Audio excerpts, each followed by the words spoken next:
hip you to the T.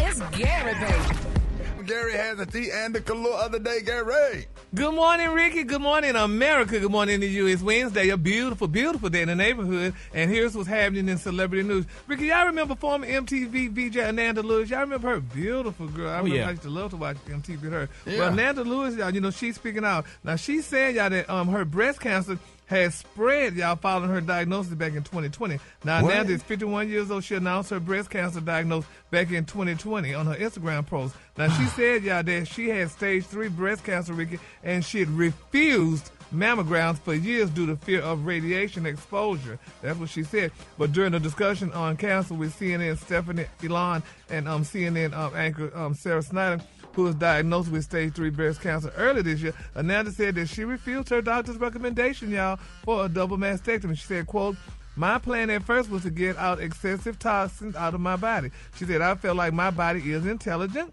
She said, "I know that to be the truth. Our bodies are brilliantly made," she explained. She said, "I decided to keep my tumor and to try to work out my body a different way." She said, "Looking back on that, I go, you know what? Maybe I should have." Now, Ananda improved her diet and tried homeopathic treatments as well as medication and radiation, and she also got more sleep. But last year, she discovered her breast cancer had spread to her lymph nodes. So, and just for clarity, her name is Ananda. It's Ananda Lewis. Yeah. Oh, okay, Ananda Lewis. So, but so that's interesting, though. You know, it's amazing, you know, because a lot of people, you know, we like to think about these homeopathic ways, you know, by eating different things.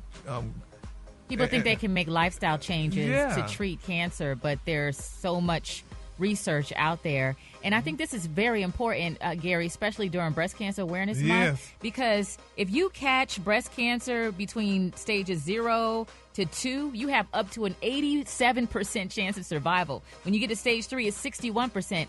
And by the time it's stage 4, only 20% survival. So it's really important that you are doing that self-examination because they're getting it way younger these days, too. Exactly. But now, you can't do the lifestyle changes prior to prevent the cancer from, you know, to lower your chances of getting cancer. Yeah. If you eat certain things and do certain things. Well, there's chemicals, there's environmental exposure, so you can't really, you know, pinpoint where the cancer came from, the source of it. But you can do your best to try to detect it. Absolutely. That part right there. Yeah. So we're going to keep her lifted up in our prayers, and, you know, hopefully everything, you know, goes well for her. All right, moving on in other celebrity news, y'all. Justin Bieber mama is finally speaking out. Now, Justin Bieber mom regrets, y'all, sending her 14-year-old son, honey, to live with Sean Combs during the height of his pop star fame. Now, in her book, Patty Millett says that she had no doubt that her son would be a star when she accompanied him from Canada on his first trip to Atlanta, y'all, to meet with music manager Scooter Braun and singer Usher Raymond.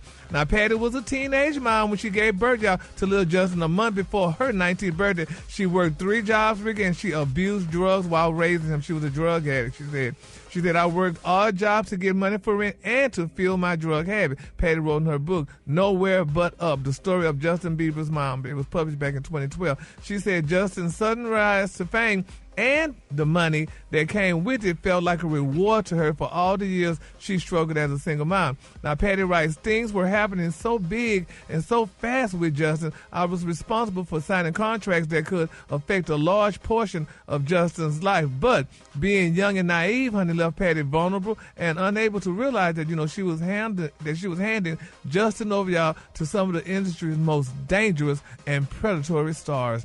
She said just a year after being signed to Island Records, a 15-year-old Justin was sent to live with Sean Combs, who bragged, honey, that he had legal guardian over the pop star. Now, Justin's mentor, Usher Raymond, brought him to music mogul L.A. Reid as a gift when he was a beautiful 14-year-old boy, Reid wrote in his tell-all memoir back in 2016. Now, after he signed Usher to a record deal, Reid sent him off to live with Combs for a year to record his first album. Now, in a now infamous video that still live on Justin's YouTube page, he is left, y'all, seemingly unsupervised at the rapper's home. Now, the elder Combs said that he couldn't detail their activities that weekend, but it's definitely a 15-year-old's dream.